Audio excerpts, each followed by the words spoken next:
2020 தான் எனக்கு டிவோர்ஸ் ஆயிடுச்சு. பட் இவங்களும் நான் பார்த்து 2015ல பார்த்தேன். கலைஞர் டிவியில் மோகினி சீரியல் ஏவிஎம் செட்டில் பிள்ளையார் கோயிலில் பூஜை போட்டாங்க. அன்னைக்கு தான் அவங்கள ஃபர்ஸ்ட் பார்த்தேன். இவங்களும் அவங்க சிஸ்டர்னு பார்த்தேன். ஹாய் பை தான் ஹாய் பை ஃப்ரெண்ட்ஸ். அப்புறம் 2019ல கொஞ்சம் பர்சனல் இஷ்யூவில் இருந்துச்சு. 2020ல ஐ காட் செப்பரேட்டட். பட் இவங்க கூட பழகிட்டு தான் இருந்தோம். தென் பேசி எல்லாம் பண்ணி தென் 2022 நவம்பரில் வி காட் மேரிட். ஸோ எனக்கு ஆல்ரெடி 2 கிட்ட இருக்காங்க. ஒரு பையன் ஒரு பொண்ணு இருக்காங்க. இவங்க வந்து விடோ, இவங்களுக்கு ஒரு பையன் இருக்கு. ஸோ இப்போ இது 4வது பாப்பா.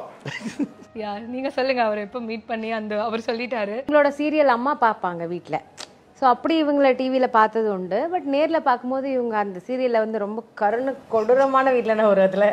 ஸோ அந்த ஒரு ஃபீல்டில் தான் நம்ம பார்ப்போம். அந்த மாதிரி தான் பார்த்தது. பட் பழகும் போது ஓகே, ஃப்ரெண்ட்ஸாக பழகிட்டு ஃபேமிலி ஃப்ரெண்டாகவே தான் இருந்தோம் 2 பேருமே. இப்போ எப்படியும் நானும் விடோ தான். ஸோ உங்களுக்கு இப்போ ஒரு ஃபேமிலி தேவை, ஸோ அப்படி பண்ணலாம் சொல்லிட்டு ஃபேமிலியோட சப்போர்ட் எல்லாம் வாங்கிட்டு அதுக்கப்புறம் சம்மதிச்சதுக்கப்புறம் 2022ல மேரேஜ் பண்ணோம். ஸோ பசங்க எல்லாம் ஹாப்பியாக இருக்காங்க, எங்கள் கூட தான் இருக்காங்க. உங்களோட சன் உங்க கூட இருக்காங்க. உங்களோட ஒரு பையன் ஒரு பொண்ணு எல்லாம் ஒரே வீட்டில் இருக்கும். ஒரு பையன் ஒரு பொண்ணு. அப்போ உங்களோட பையன் 3 பேரும் சேர்ந்து நீங்களும் எல்லாரும் சேர்ந்து தான் ஒரு குடும்பம். 4வது பாப்பாவை வரவேற்றுட்டு இருக்காங்க. ஸோ இந்த பாப்பா தான் எங்களுக்கு எல்லாம் ஒரு கனெக்ஷன் மாதிரி. வீட்டில் இருக்கக்கூடிய அந்த மீதி 3 பசங்களும் என்ன சொல்றாங்க? நான் கூட மார்னிங் ஷூட்டிங் எல்லாம் போனோம். 6:30 7 o'clock போனோம். நைட்டு வரையும் அவங்க தான் ஆக்சுவலாக இவங்க மேலே பயங்கர கேரிங் அண்ட் கிரேஸா அப்படி பார்த்துட்டு இருக்காங்க. ஹாஸ்பிட்டல் போறது கூட போறதெல்லாம் அவங்க தான் பார்த்துட்டு இருக்காங்க. உங்களுக்கு கால் அமைக்கி விடுற மாதிரி எல்லாம் வீடியோஸ் பாருங்க. ஆமா 3 பேருமே அந்த மாதிரி தான். ரொம்ப கேரிங். அப்படியே எனக்கு வந்துட்டு இந்த ஏதாச்சும் சடனா ரொம்ப டல்லா ஆகுறேன் அப்படின்னா பசங்க பாத்துக்கிறதுலயே நான் ரொம்ப என்ஜாய் பண்ண ஆரம்பிச்சிடுவேன். ஃபீல் அந்த பெயின்லாம் போயிடும். அந்த மாதிரி ரொம்ப நல்லா பாத்துப்பாங்க எனக்கு வீட்டுல எல்லாருமே. பசங்க ரொம்ப ஆர்வம். அதுதான் எப்போ பாப்பா வரும், 10 நாள் இருக்கா, இன்னும் 5 days இருக்கா அப்படின்ற ரேஞ்சுக்கு வெயிட் பண்ணிட்டு இருக்காங்க பசங்க.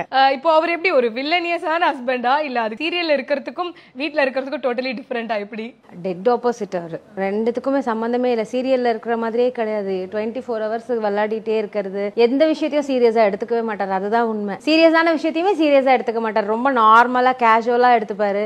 அந்த மாதிரி ஒரு கேரக்டர். ரொம்ப ஃபன்னான கேரக்டர் தான். சீரியஸ் எல்லாம் அவ்வளவு சீக்கிரம் ஆகவே மாட்டாரு.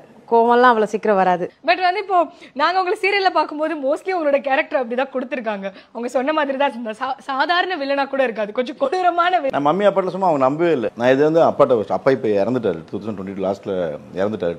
அப்போ அதுக்கு முன்னாடி நான் எல்லாம் அப்பாட்ட டிஸ்கஸ் பண்ணேன்.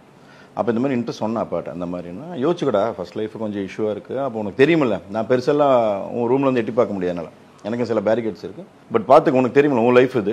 அவங்களுக்கு ஒரு குழந்தை இருக்குது, உனக்கு 2 குழந்தை இருக்குது. ஸோ இதெல்லாம் மியூச்சுவலாக போகணும். அம்மா வந்து குழந்தைன்னு பெருசாக தெரியாது அது. பட் ஸ்டெப் மதரு, சித்தி அது சொல்லும்போது, அவங்க தான் சொல்லும்போது அது வேற மாதிரி போயிடக்கூடாது. ஸோ அதெல்லாம் யோசிச்சுக்கோ நீ லைஃப். இல்லைப்பா நான் ரொம்ப கம்ஃபர்டபுளாக இருக்கேன், குழந்தைகளுக்கும் அவங்களுக்கு பழக்கம் இருக்கும். ஓகே, எல்லாரோட அம்மாக்கும் வர அந்த ஒரு பயம் தானே அம்மா அப்பாவுக்கு.